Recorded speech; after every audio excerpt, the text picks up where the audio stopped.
Shelly Manese. Naririnig mo siya. Okay, ma'am, welcome po sa Sining Pilipinas na matutunghayan dito sa Media House Express. Pakilala po tayo. Yun. My name is Shelly Manese. I'm an abstract expressionist. I started painting 2015. And then, yun. I started having big shows or big exhibits 2018. So that's my first group show. Then yun, eto na. I'm 46. 46 years old. Turning 47 on August. So, that's it. Ma'am, nakikita natin sa katabi mo. Sa tabi mo yung isang pyesa mo. Anong tawag sa ganitong trabaho? It's abstract expressionism. And that's okay. Abstract expressionism.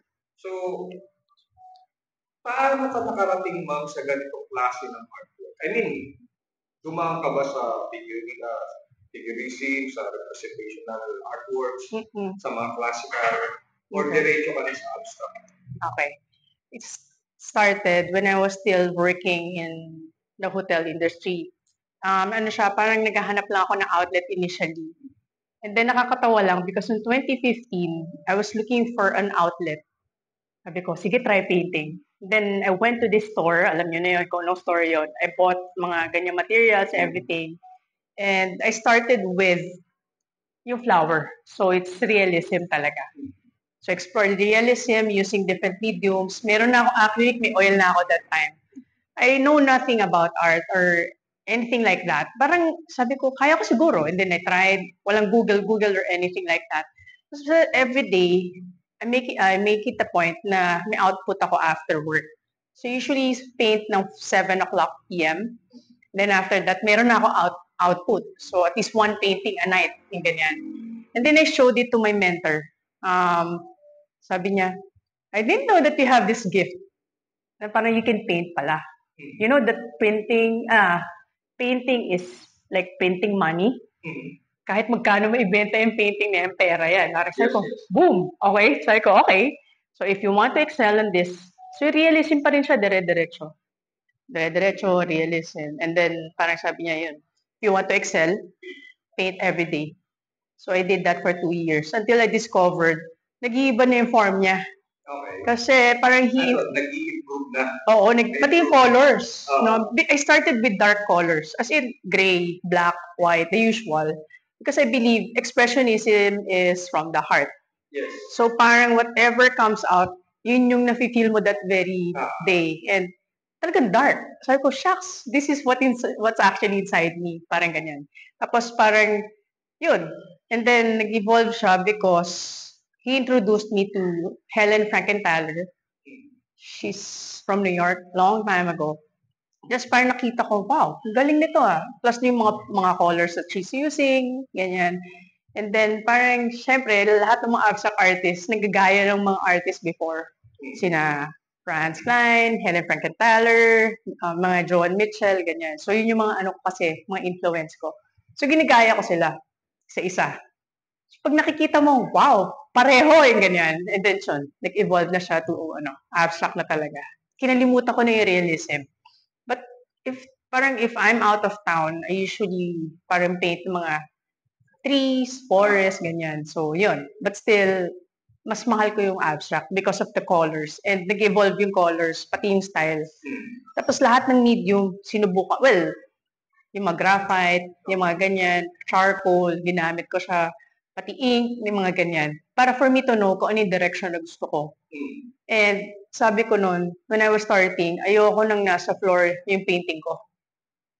I was praying to the Lord, Lord, huwag mo akong bigyan ng gantong show na nasa sahig yung painting ko. Ayoko ng ganyan. Kinakabahan ako. Kasi I have a feeling na kapag nandun sa floor, parang asama.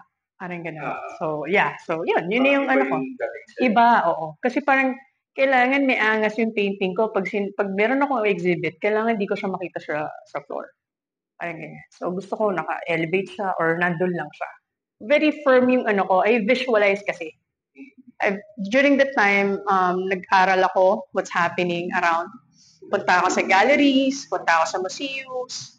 I met a lot of mga galleries. Tapos mga friends, artist friends. Yun. Yun yung simula pala. You have to establish kung ano yung direction na gusto mo. Tapos visualize also.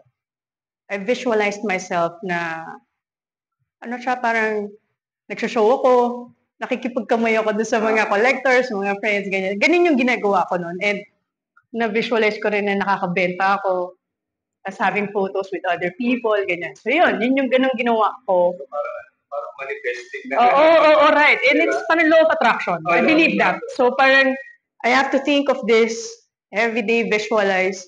Yun. Gagayahin ko yung style. Yes, sobrang amazing. Because it's really, syempre kasi I'm very religious. And I believe that all of this are parang God's plan for me. It's an answered prayer. So, yun. It's a simple prayer that I want to have a job na, alam mo, nagsishare ka ng gospel, yung ganyan. Tapos, kumikita ka.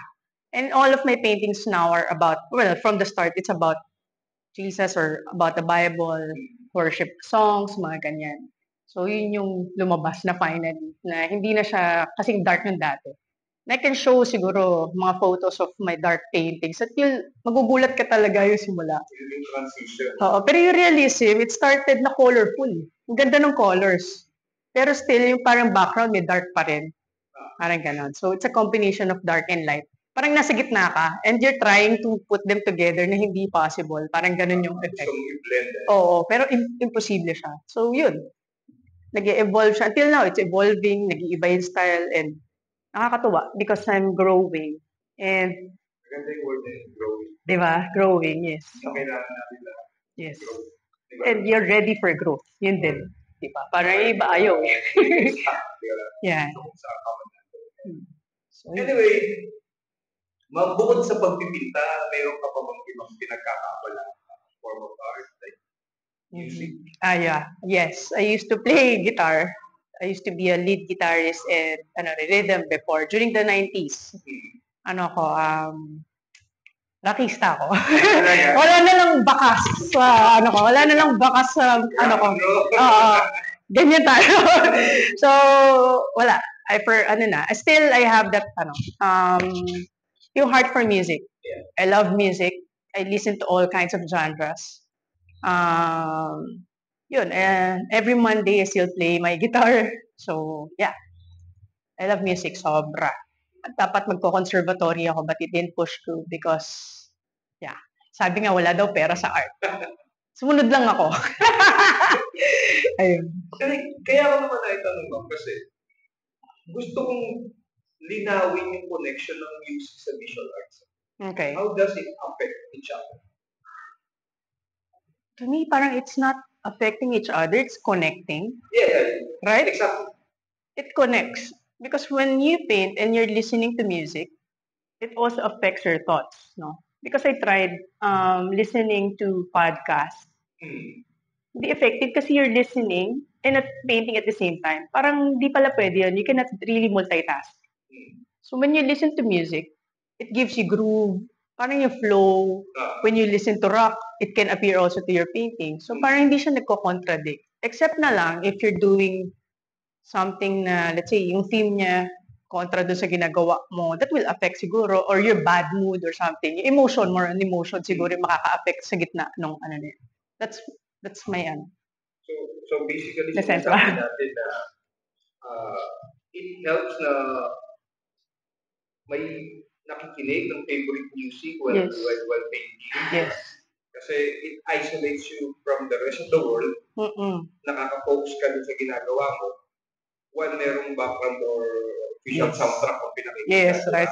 Like, to the point na minsan pati title galing sa music. Right. You know, siya, it's connected to my music because most of the titles ng mga paintings ko, naggaling sa mga music. So talaga it's really, for me, it's connected. For others, I'm not sure, but to me, it's always connected with music. Yeah. So, malinaw. Malinaw talaga yung connection na may epekto yung tamang musika para sa tamang piyesa na ginagawa. Right.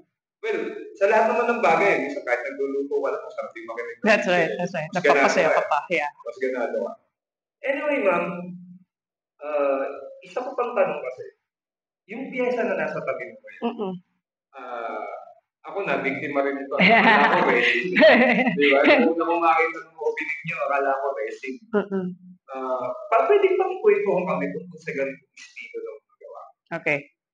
This one kasi, it's really, ano lang siya, yung kaya siya mukhang makinis, it's from my supplier talaga, na talagang ginagawa niya yung kinis na yan. I'm not sure kung paano niya ginagawa yung kanyang canvas.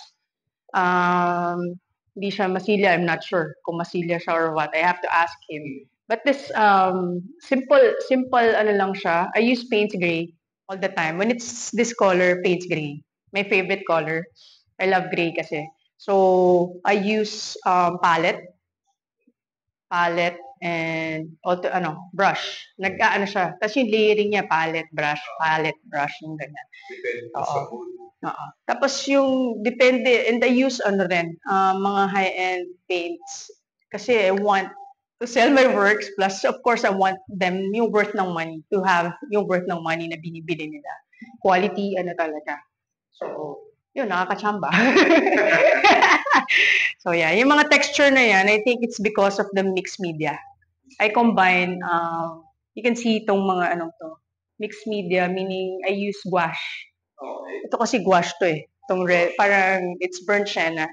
So, pag nilagay ko yan, pag naglagay ako ng palette, nagkakaroon ng ganyang texture. So, yan. It's a discovery lang. Nagre-react. Oo, nagre-react. Oo. So, as another layer.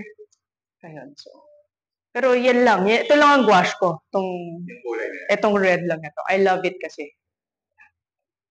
Okay. Thank you, ma'am. Pero, pag-usapan natin, what is art para sa'yo? Hindi ako ready sa question na to. I-google ka ba to? AI, hindi. Art.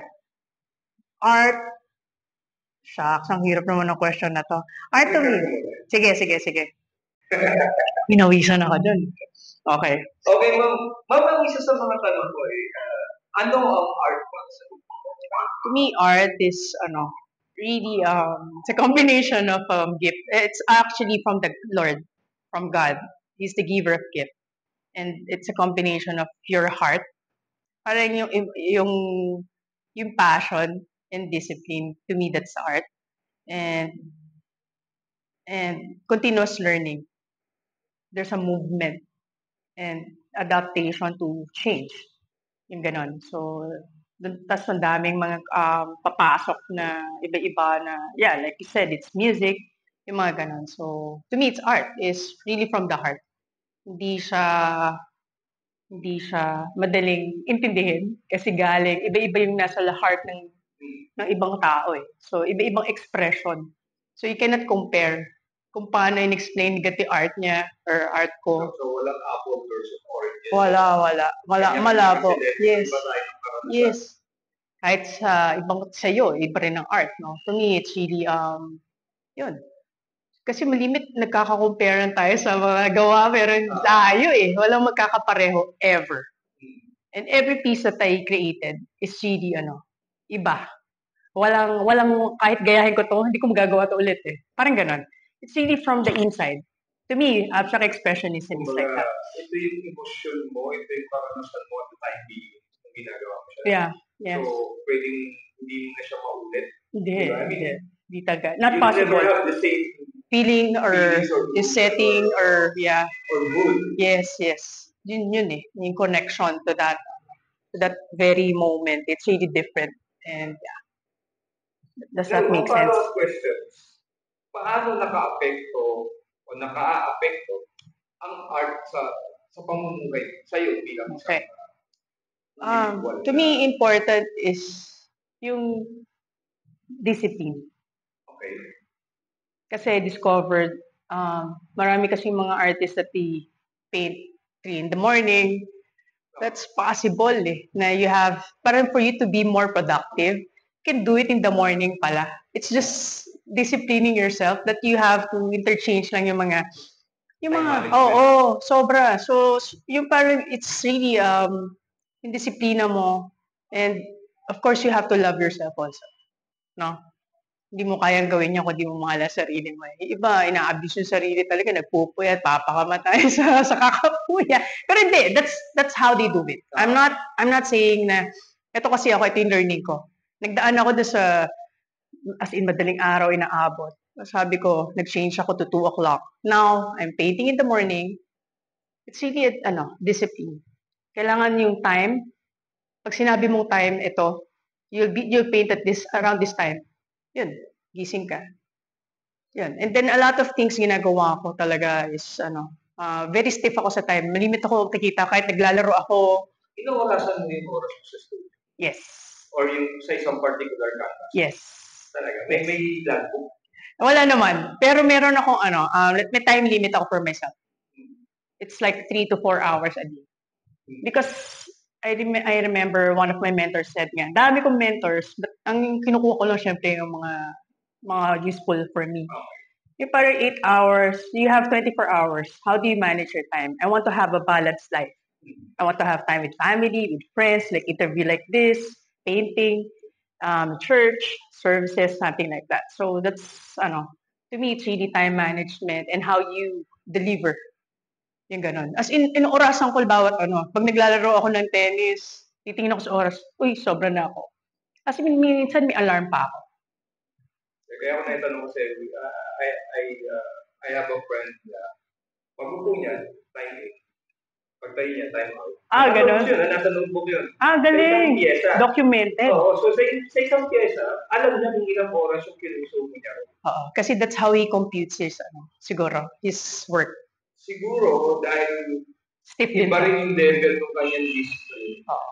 Diba? So, nakakabilib lang. Ako kasi hindi ko magawa eh. One time ko lang nagawa. Ang hirap na sundan. Very random kasi. Kailan ka lang talaga may bakanting oras. Oo, yun lang. Gawa ka lang. Tapos, balik ka ulit sa regular programming. Medyo, ako, disciplined when it comes to time. I have so many things to do. And what I discovered, sige, 8 o'clock, minsan 1 o'clock, magpipaint ako, or depende, basta 3 to 4 hours, something like that. Tapos, pagdating ng hapon, yung mga meetings ko like this, I can meet with friends, I can have coffee, because hindi ko pwedeng, sagarin yung sarili ko. Tapos pagsisisihan ko, shucks, wala akong time sa pamilya ko ah. It's really important to me. Kasi yung corporate days ko, medyo na-consume yung buong buhay ko na.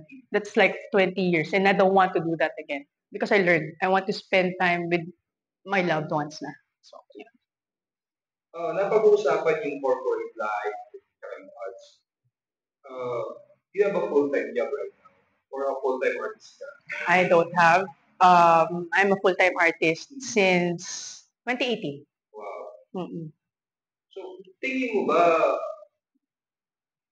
advisable na mag-full-time artist sa panahon ngayon o kailangan pa rin may job? For me? Yeah. For me, kasi, I always pray to the Lord, bigyan mo ako ng 3 to 4 paintings per month to help me sustain. Well, it's nangyayari siya. And, alam mo yun, sobrang, when you ask, it will be given to you consistently. And siguro yung talking about, I don't want to go back to that corporate job anymore because yung yung nangyari na, hindi ko pinagsisisihan siya. I learned a lot. Because talking, being with other people, dun ko natutunan yun. And, yun. And, parang, to me, hindi ko na siya babalikan unless it's a consultancy for a short period of time. Let's say, tapos na ako sa mga gagawin ko, I can do another. To me, it's really for business na lang talaga ako. That's a direction I want to go to. As yun. I like helping friends, let's say, mga creative, let's say, mga hotel, something, ganyan. I can help them. Yun, yung mga ganun na lang. But I want to still be a full-time artist talaga. It's not changing. And from the time that it started, talagang ganun kasolid yung plan. And yeah. Judging from your answer, kung nasagot mo yung susunod ng tanong. Kasi I'll give it a shot at it. The next question would be, are you planning to do this for the rest of your life? Good question. Okay. Kasi nagkakaroon ako ng plans like taking masters sa isang big school. Hopefully, I can get in. I won't stop painting. At maybe helping to inspire other people to like you, what you're doing, di ba? You inspire other people, yung mga seminar or something like that, mga nagto-talks, yung ganyan, and what you're doing now. Maybe eventually, merong mga ganun konti. But I took curating in Sotheby's, London, years ago. I can do also curating siguro eventually pag na-apply ko na ulit siya. Kasi it's usually application, nag-aral ka before, tapos yung application wala, parang you have to refresh, di ba? So yun, baka ganun. But still, painting is my number one. Kasi, syempre kailangan ko ng pera. Kailangan ko kumita, di ba? So that's really important to me. And I can say that as of the moment, by God's grace, ang ganda and wala naman kulang. And most of the time, sobra. So yun. Nice to hear that. Mm-mm. Isa pang tanong, what's your take or ano sa tingin mo ang analysis mo ever sa sitwasyon ng Philippine arts in general? Wow. In general, sitwasyon ngayon. Yeah. Ano bang, parang napakahirap na naman ito. Parang what is art to? To me, are we thriving? Are we just surviving? mga nagso-survive those who are really may mga names na eh. And to me na, when I started nga, as someone na alam mo yun, sabi ko, shucks, paano ako makakalabas na maingay yung pangalan ko?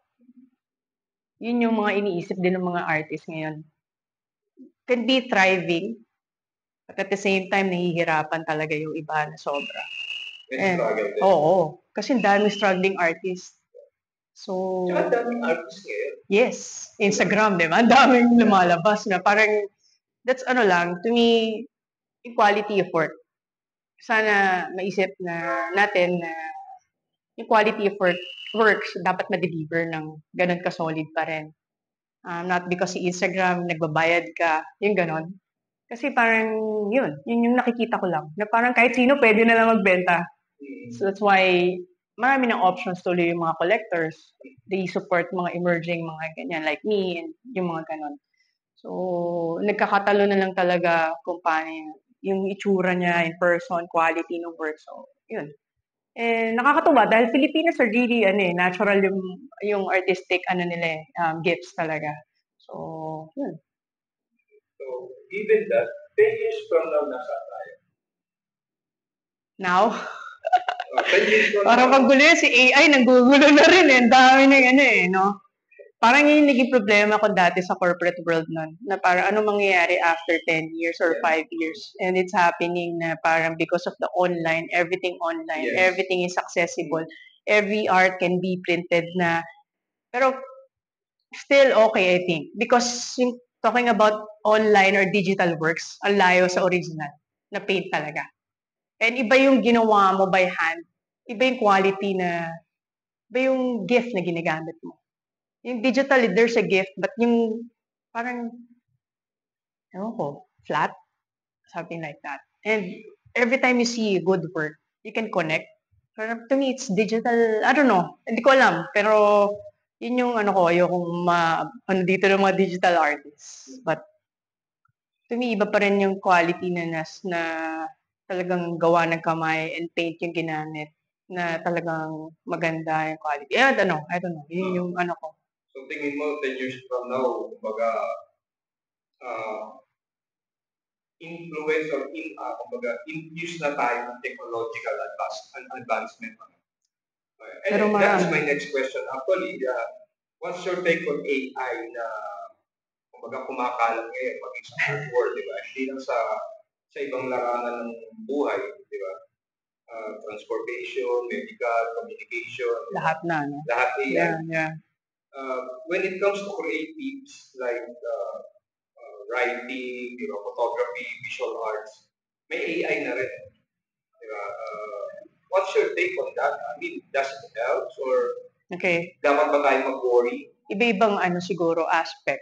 Like to me, I have this project, mural project.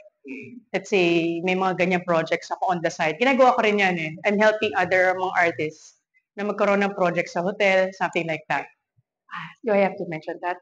Nakita ko yung teacher niya ni Miss Love. You know her? Okay. So, yun. Kumukuha ko ng idea sa AI. I use that to present so that they can choose naman. Tapos eventually, we can change naman kung ano yung mga dapat i-change na para hindi masyadong And yun, nakita mo pala yun. So, yun. Yung ganong aspect. Pwedeng gamitin yun. So, you can use AI as a tool. As a tool. But you can never present it as a work of art. Yeah.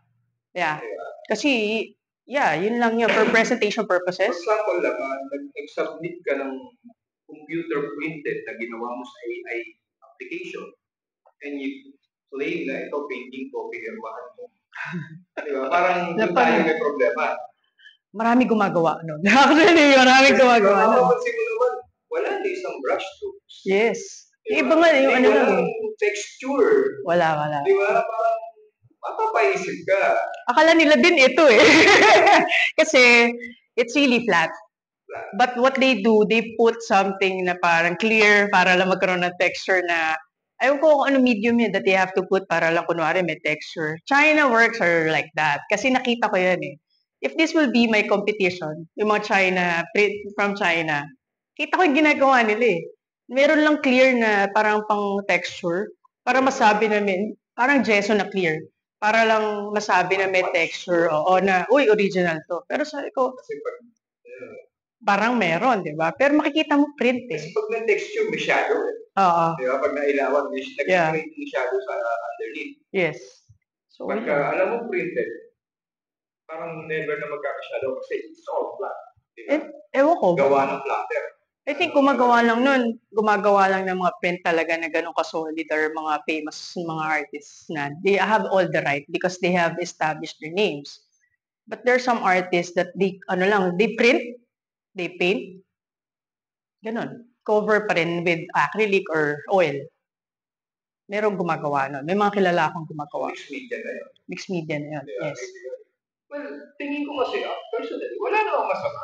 Yes. Huwag mo lang lukuhin yung mga tao, lalo na yung mga patron of arts na this is my painting, this is oil, this is acrylic.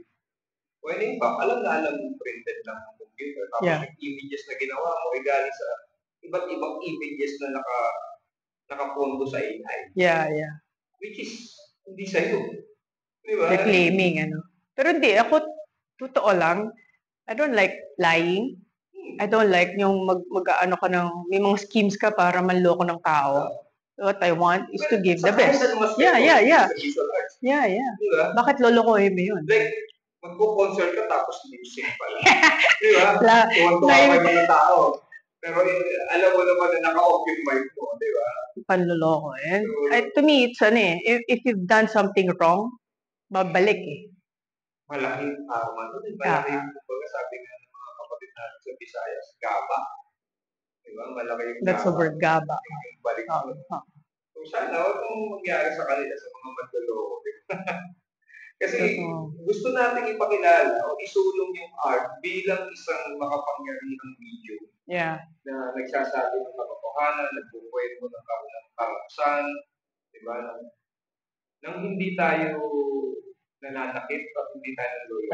Right. Diba? Iba yung heart dun eh. Sobrang panloloko. It's not good talaga. Hindi ko kaya. Hindi ko maintindihan. Oo, ito computer print out. Diba? Sabihin agad. At least alam ng tao. Diba? Alam ng lahat ng makakakita. Hindi na papalakpak sila dahil ang ganda ng pagkakapinta mo. Yung sabi ko kasi kinikli mo na pinita mo. Pero yun nga. Maraming lumalabas na gano'n na ginagawa. And some idea. Nakakakita na rin ako, pero syempre, subject for confirmation. Yes, so. Pero yun nga, nagdududa ka. Diba? Pag may feeling ka eh. Too good to be true eh. Diba? I don't know. Hindi ako art expert, pero wala akong nakita. Nararamdaman mo, right?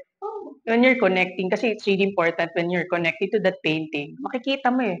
Tapos minsan titingin ka sa side, parang labo nito Diba? Nakikita mo yung texture sa side or anything. Oo, may ganung Parang nagkamali ng print Yung ganyan. So, okay kaya minsan faded yung color yun. Yung color niya, di ba? Faded. Parang kinapos na din ka. Right.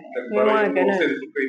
When you're used to talagang yung nakikita mo yung mga paintings, hindi isa-isa mo talaga yung bawat detalye. And talagang, yeah. Kasi ba meron yung nagsabi na the proper way to appreciate or look sa isang pyesa, tignan mo sa harap, then tignan mo sa magkabilang. Yes. Even nga, makita mo, baka kasi may mga hidden messages, hidden images na gusto niyang maging poetic, na kailangan tignan sa gilid bago makita. Mga drama, right? Gaya ng isang yun, diba? Kailangan nasa gilid ka para makita mo yung family. Okay. Kasi pag tinignan mo siya head-on, wala kang makikita. Pattern lang. Okay. So, iba-iba pala. Well, kanya-kanyang talaga. So, anyway, sana nga, yung mandulo ko sa ma-expose na rin yan. Tigilan na. Kasi masisira lahat eh. Masisira lahat kahit yung mga nagsusumikap na gumawa. Na kumbaga, sabi mo nga, nagpupuyat, nagpapakamatay, pagpipinta. Tapos, makakasabay mo sa exhibit, mga computer printout. Diba? So, parang napaka-unfair naman. Yeah. Ganun talaga, may gumagawa ng ganyan para feeling nila maka-take off sila. But eventually, babagsak din eh. So, let them. Actually, issue pagbagsak. Right. Hindi naman nila masusustain sa taas eh. Saka hindi yung pinaghirapan mo, diba? Iba yung hirap na masarap eh. Parang, kasi, wow! Di ba sabi nga natin, ang bawat pyesa, may portion dyan ng buhay natin, like emotion, yung oras, yung dedikasyon, yung puso. To the point na minsan yung pyesa, parang pag nabili, meron kang separation anxiety, di ba? Yes. Diba? Most of the time. Lalo na yung tagal bago mabili, na-touch ka na eh. Di ba bahagi na siya ng household mo eh, ng bahay. Right. Tapos biglang mawawala. Namiss ko yung work ko na yun, nasa na kaya. Diba? Meron pa iba na parang, bakit ko binenta? Parang ganyan, di ba? May kwento kasi ako narinig na dahil ayaw niyang ibenta yung pyesa, pero kailangan niyang isali sa show. Pinresyo niya ng mahal. Okay. Like 5 times its actual price. Oh, okay. Nice. May bumili. Hindi tumawad. Kung magkano yung nakalagay ng presyo, binili. Yan talagang market. So, hindi na siya makatagig. Wala na siya magawa. Di ba? So, ginawa niya yun para hindi mabili. Right. So, ano pang reason niya? Di ba? So, babalik tayo dun sa usapin na bawat pyesa may soulmate. Yes, that's right. Di ba? So, kahit naasan niya, gagawin mong billion. Pag gusto niya. Nagkita sa ganung soulmate niya na may kakayang bilhin. Yes. There's nothing you can do. Right. But to let go. Yes. Diba? Sobrang. Ikaw ba naranasan mo yung separation anxiety sa mga pyesa mo pagka Okay. Kasi the works that I have na ayokong i-let go, parang kung wala na akong space, I give it to someone special. Yun yung ginagawa ko. Para just in case I want to see the painting, pupuntahan ko lang siya. Para mag-hi ako. Oy, ganyan. So, minsan kinakausap ko yung mga painting ko eh. And yun, yung ginagawa ko. May mga paintings din na yung unang-unang nabili sa isang group show, sa isang malaking gallery. Para nagsisi ako na binenta ko siya doon. Kasi ganda ng mga reviews ng mga tao. They love the painting. And sabi ko ako, given a chance na ganon, na makita ko siya ulit, pwede kong bilhin ulit, bibigay sa akin, kukunin ko siguro. There's one painting that I like. And I can show you maybe later kung ano yung painting na yun. Sobrang ganun siya yung I think, siya yung yung take off nung yung career. Yes, siya yun. And sabi ko, eventually siguro. Hindi ko kilala yung collector eh, but yun. So yun yung ko. Yun yung plan ko eventually. And there's one na parang, medyo parang realism na may combination of abstract flowers naman siya.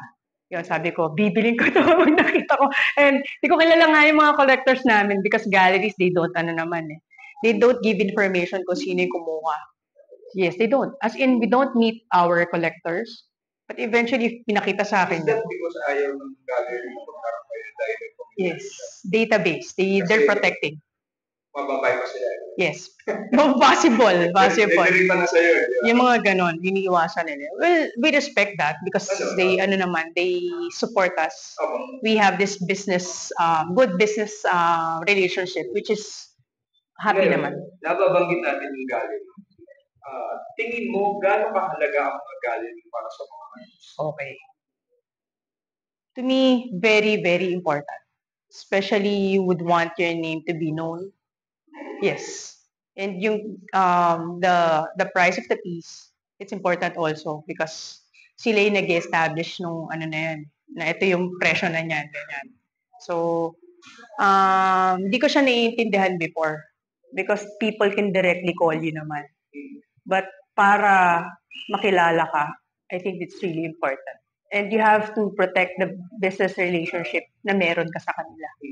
Also, yung people around that gallery, kailangan may good relationship ka with them. Mahirap makapasok sa gallery. But it's really a blessing na I was invited. Inintroduce ako ng friend, sunod-sunod na. They invite me to be part of this group shows, mga ganyan, or solo show, ganyan. So, kaya I'm praying sa mga ibang artists na sana they'll have the same opportunity na ang gagaling, ang daming magaling. Totoo yan. Sobra. Napakarami. Oo. Ako, hindi ko sinasabing magaling ako. Pero ang daming magaling na mga artists na sana they'll be given the chance na ma-showcase. So, yes. To me, ako, I have this feeling pa rin still that I'm unworthy to have that kind of, yung itong nangyayari sa life ko. It's really a blessing from the Lord na nandun yung, kahit pa paano may mga shows. Every month, halos meron naman. So, kailangan magsipag. Yan.